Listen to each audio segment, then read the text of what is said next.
Evaporation causes cooling effect. इसका मतलब क्या है कि एवापोरेशन जब हो रहा है तो कूलिंग इफेक्ट सराउंडिंग्स में जा रहा है या कूलिंग हमें देखने को मिलती है ना।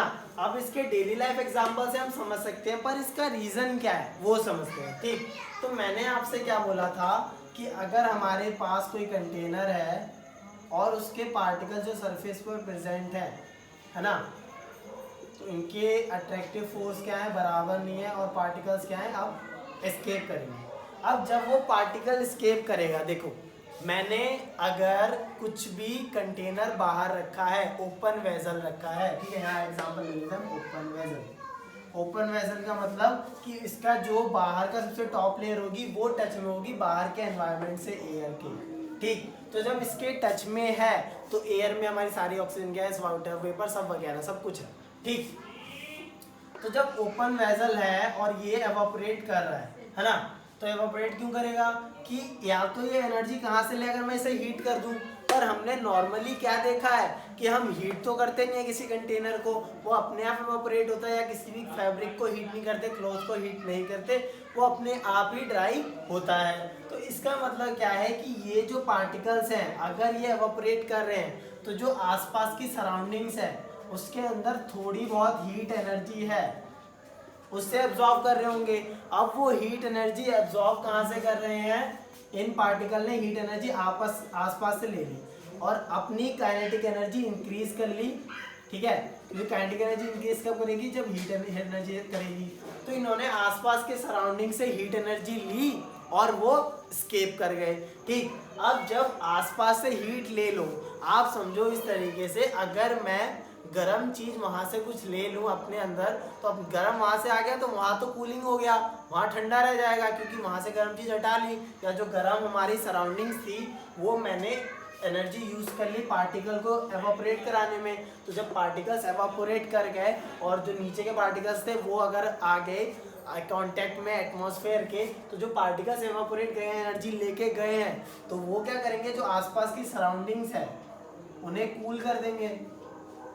ठीक है, समझ में आ रहा है कि किस तरीके से सरफेस फेनोमेनन हो रहा है, पार्टिकल्स एनर्जी ले रहे हैं अपने अंदर, एब्जॉर्ब कर रहे हैं, और जो सराउंडिंग्स है वो कूल हो जा रही है क्योंकि सराउंडिंग्स की हीट एनर्जी ये पार्टिकल्स लेके जा रहे हैं। ठीक, जब ये लेके चले गए तो जो हमारा सराउंडिंग्स है वो कोल्ड रह जाएगा या कूल फील हो जाएगा।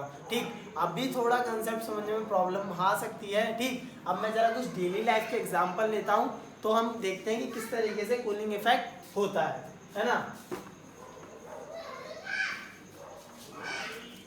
तो हमारे पास सबसे पहला है कि when cold water is kept in a glass of ice, cold water vapours are seen all over the surface। ठीक है, अब देखो कूलिंग इफेक्ट का यहाँ पे यूज क्या है कि अगर मैंने किसी ग्लास में, ठीक है, मान लो ग्लास है, इसमें आइस कोल्ड वाटर लिया है, देखो वाटर भी है और साथ में आइस के कुछ क्यूब्स भी होंगे। ठीक है, कुछ इस तरीके से मैंने लिया है ना। अब देखो ये गलत करा है कि मैंने आइस क्यूब्स नीचे लिखी है, क्योंकि हम पहले डिस्कस कर चुके हैं कि आइस की जो डेंसिटी होती है वो वाटर से कम होती है, तो पार्ट जो आइस के क्यूब्स हैं वो ऊपर ही तैर रहे होंगे, ऊपर ही होंगे, क्योंकि density of ice is less than density of water. ये एक्सेप्शन था कि सॉलिड की डेंसिटी कम हो रही है लिक्विड से, है ना। तो जब मैंने आइस कोल्ड वाटर लिया तो मैंने क्या ऑब्जर्व करा कि यहाँ पर जो कुछ वो आ रहे हैं, वाटर वेपर्स आ रहे हैं, है ना, और वो यहाँ पे आके क्या हो रहे हैं, कूल हो जा रहे हैं, कंडेंस हो रहे हैं ना, कंडेंस। ऑब्जर्व कर सकते हो, सिंपल है, एक स्टील ग्लास लो, उसके अंदर वाटर ये डालो, आइस कोल्ड वाटर, आइस और वाटर डालो, तो तुम देखोगे यहाँ पर वाटर वेपर्स लग जाएंगे। या सिंपल जो कोल्ड ड्रिंक की बॉटल्स होती हैं, है ना, कोल्ड ड्रिंक्स की बोतल अगर हम फ्रिज से निकालें तो वो प्लास्टिक के बाहर भी हमें हल्का सा गीला गीला महसूस होता है, वो वाटर वेपर्स फील होते हैं, है ना। तो उन वाटर वेपर्स का आने का मतलब क्या है कैसे समझोगे कि आसपास हमारे एयर में क्या क्या प्रेजेंट है, oxygen, nitrogen, carbon dioxide, argon वगैरह गैसेस हैं, साथ में है वाटर वेपर। अब ये जो वाटर वेपर है ये कहाँ से आया, ये कहीं से भी एवापोरेशन हो रहा है, वो सीधा एनवायरनमेंट में जा रहा है। अब वो इधर से उधर जा रहा है, इधर से उधर जा रहा है, कहीं भी जा रहा है। अब जब उसे कोई ऐसा कंटेनर में दिखा जहाँ टेम्परेचर क्या है, कम है, अब इसका टेम्परेचर कम है, तो मुझे पता है अगर वाटर वेपर है तो अगर मैं टेम्परेचर कम कर दूं तो वो कंडेंस कर जाएगा। कंडेंसेशन प्रोसेस पढ़ी थी मैंने कि वेपर हमारा किस में कन्वर्ट हो जाए, लिक्विड में, है ना।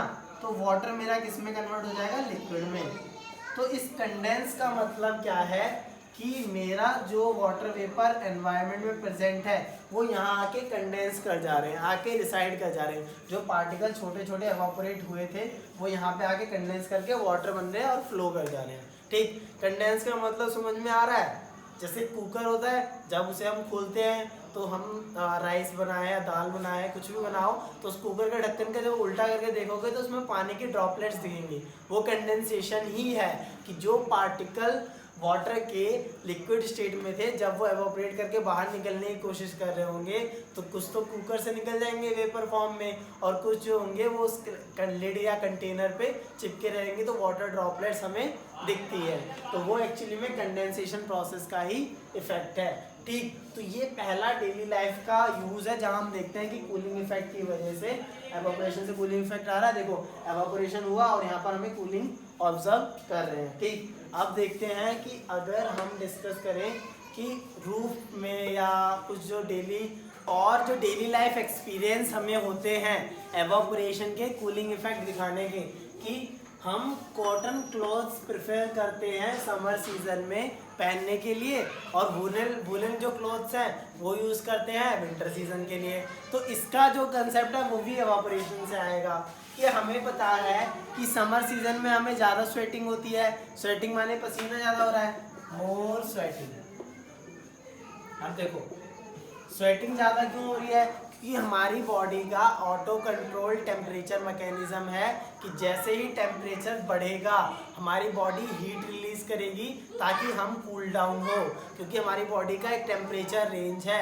अगर मुझे किसी को हीट करना है, सिंपल समझो कि अगर मेरे पास कोई फैब्रिक है, ठीक है, इसे मैं हीट करता हूँ और वो गीला है, तो सबसे पहले वो जलेगा नहीं, सबसे पहले क्या है जो वाटर वेपर्स है वो निकलेंगे। ठीक है, ये चीज समझ में आई। तो उसी तरीके से हमारी बॉडी जो है इसी तरीके से काम करती है। अब जब बाहर जो है टेम्परेचर बढ़ रहा है, ठीक, normal body temperature 33 to 37 degree Celsius होता है काम करने का। अब बाहर जब temperature 45 degree Celsius 40 degree Celsius हो रहा है गर्मी के टाइम में, तो जो पर्सन है उसकी बॉडी स्वेटिंग करती है, हीट रिलीज करती है। किस तरीके से, अब देखो ऐसा तो नहीं हम आग निकाल रहे हैं, हीट रिलीज करने का मतलब हीट किस तरीके से रिलीज हो रही है, स्वेट की फॉर्म में। ठीक, जो पसीना हमारे स्किन के पोर से निकलता है वो पूरी बॉडी की हीट को साथ में लेके निकलता है ना। तो इससे हमारी बॉडी का टेम्परेचर डाउन हो जाता है और स्वेटिंग का ज़्यादा होता है। अब देखो स्वेटिंग निकल रही है, auto control temperature mechanism of body, ठीक है, क्योंकि हमें बॉडी का टेम्परेचर मेंटेन करके रखना है, तभी हम बॉडी काम करने लगेगी। अब जब स्वेटिंग हुई तो हमने कॉटन क्लॉथ्स पहने हैं, अब कॉटन क्लॉथ्स क्या करेंगे, इस स्वेटिंग को एब्जॉर्ब कर लेंगे। ठीक, तो इस स्वेटिंग को उसने पूरा एब्जॉर्ब कर लिया, तो इसका मतलब ये नहीं कि वो गायब कर देंगे, पसीना गीला रहेगा, हमें पता है। अब जब एब्जॉर्ब कर लेगा तो जब हमारे फैब्रिक से पसीना जो निकलेगा वो साथ में हमारी बॉडी की लेटेंट हीट ऑफ वेपराइजेशन लेके निकलेगा, है ना, कि जो और हमारी हीट है वो साथ में लेके निकलेगा जब एवापोरेट करेगा। क्योंकि हमें क्या पता है, अगर कहीं पे एवापोरेशन होता है तो कूलिंग इफेक्ट भी ऑब्जर्व करता है कि जैसे ही पार्टिकल निकलेंगे लिक्विड के गैस में तो जो आसपास की सराउंडिंग है वो कूल हो जाएगी। तो जैसे ही एवापोरेशन होता है इस स्वेटिंग का, हमारी बॉडी कूल फील करती है और हम कंफर्टेबल हो जाते हैं। अगला हो some people sprinkle water on roof. ठीक, अब समर के टाइम में जैसे इवनिंग होती है तो कुछ लोग क्या करते हैं, अपनी छत पर या रूफ पर वाटर का स्प्रिंकल करते हैं या पानी छिड़कते हैं। अब उसका मतलब क्या है, उसका मैकेनिज्म क्या है, तो वो समझो किस तरीके से। देखो, दिन भर जो हमारी छत है वो क्या हुई है, हीट हुई है।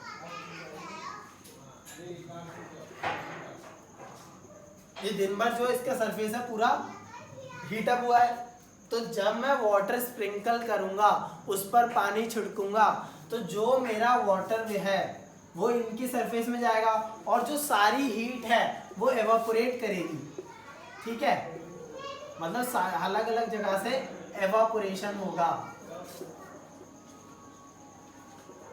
ठीक, तो जैसे हम पानी छिड़केंगे वैसे ही एवापोरेशन होना स्टार्ट हो जाएगा और कुछ देर बाद जो हमने पानी डाला था वो सारा गायब हो जाएगा और हमारी जो छत है वो पूरी ठंडी हो जाएगी।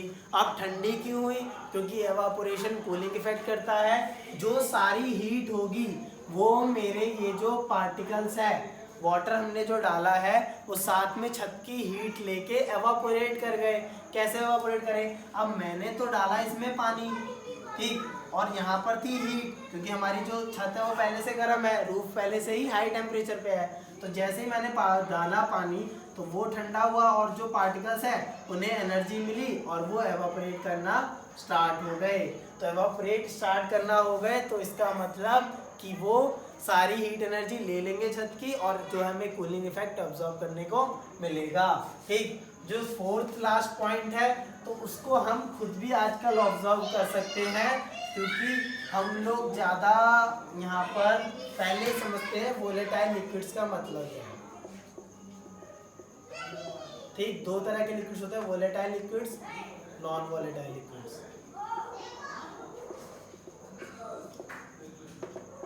Those liquids which evaporate